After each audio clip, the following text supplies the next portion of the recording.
For more on this now, we are joined by Sewell Chan. He is the editor-in-chief of the Texas Tribune, which has done a lot of investigating into this story. Sewell, thanks for joining us. We appreciate it. Your paper, the Texas Tribune, reviewed a timeline of events that was compiled by law enforcement. That included the surveillance footage that Sam just mentioned, transcripts of radio traffic, phone calls from the day of the shooting. What is it that you did find? What are your biggest takeaways from this?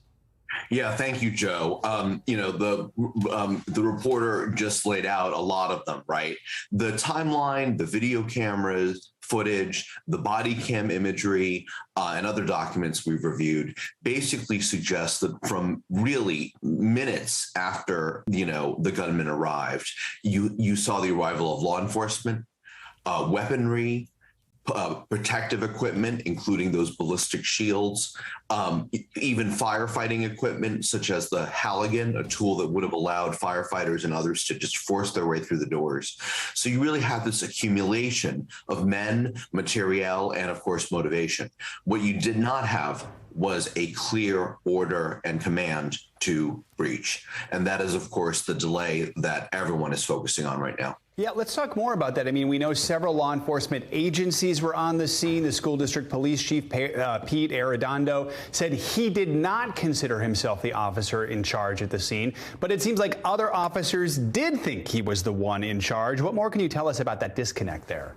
Yeah, I think that's one of two primary disconnects. The first one is just that, right? That you have the head of a not only small town, but a small town school district police chief. This is normally a school police unit of 6 people. And so suddenly he's leading, or supposed to be leading, a group of law enforcement personnel who ultimately number 60 to 80 people from more than a half dozen agencies. And so, if he wasn't the commander, who was? And we've talked to a lot of police experts about how the incident commander, should be the person best and equipped to kind of coordinate, right, across the different agencies. And of course, as you know, police and military are taught to obey orders and obey chain of command.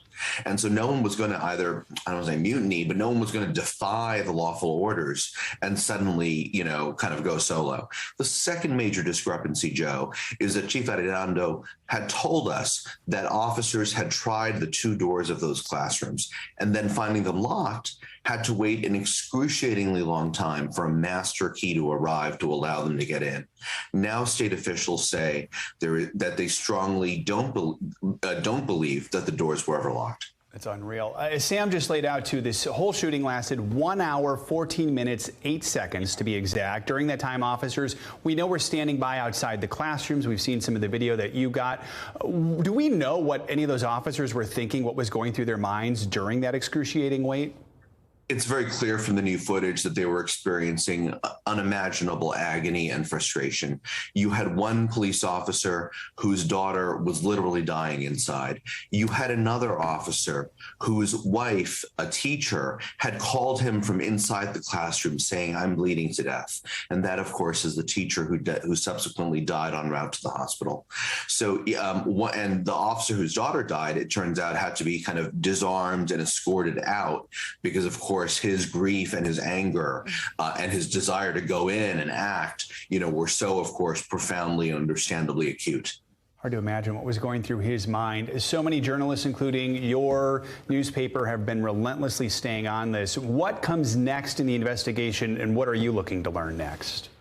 Well, there's certainly a lot more hearings. One thing that's very intriguing is the city-state tension now. Uvalde's mayor yesterday said at a very emotional city council hearing, he said that Texas DPS is trying to scapegoat local authorities, selectively leaked information to the media, is basically trying to throw the city under the bus and isn't telling them anything.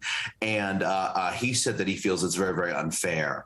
And we had not heard that explicitly from the city before. So there's clearly a dynamic right now where Texas Department of Public Safety, Texas Rangers here in Austin is really emphasizing local failures of police command and control. And you've got the local authorities saying, hold on, there may be more to this story. And I just want to ask you, so much of what we're learning in this shooting, it's one of the most scrutinized, I think, responses we've seen to a mass shooting since Columbine, is coming through journalism, coming through papers like yours. Talk about the importance of that and all the information we're learning about this response. I'm very proud of the exclusive information and stories that have been published in the Texas Tribune, other Texas newspapers, public media, and of course, national outlets. What I am dismayed by is that Texas has not been very forthcoming with public records. Uvalde has not allowed a lot of local reporters into public meetings. The San Antonio Express News has reported that reporters in Uvalde and elsewhere have been kind of harassed or by cops and by biker gangs, actually, saying, don't bother this community. So there's this spirit of like, there really isn't a lot of openness and transparency. And to be honest, we're hearing from Uvalde residents, they're thanking us because they're not getting answers. And so what they're finding out is through the media. Reminder of the importance of local journalism. Sewell Chan, thank you so much for everything you're doing and for joining us this morning. We really do appreciate it. Appreciate you. Thanks for watching our YouTube channel. Follow today's top stories and breaking news by downloading the NBC News app.